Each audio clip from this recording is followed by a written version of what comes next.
If you want blockbuster shows, hit movies, and live content all in one place, HBO Max, that is now called Max, might be completely worth it. The service starts at around $9.99 a month with ads, or $99.99 a year, or $100. The ad-free plan is $16.99 if you want 4K, Dolby Atmos, 4 streams, and 100 offline downloads. The premium plan runs $20.99 a month, or $209.99 a year. The library is massive. With over 35,000 hours, you get HBO's favorites like Succession, The Last of Us, Game of Thrones, plus Discovery shows, Warner Bros., movies, and originals like Peacemaker Season 2 and Duster.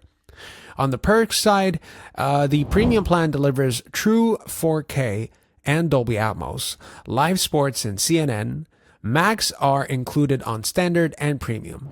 And the interface is clean, with offline downloads and parental controls. Now for the downsides. Renewal pricing is steep. Some titles have been pulled from the platform, and even on premium, sports streaming is capped at 2 devices. The kids' library also isn't as strong as competitors. Real users say that it's the best platform for premium dramas and movies, but many complain about price hikes and content removals.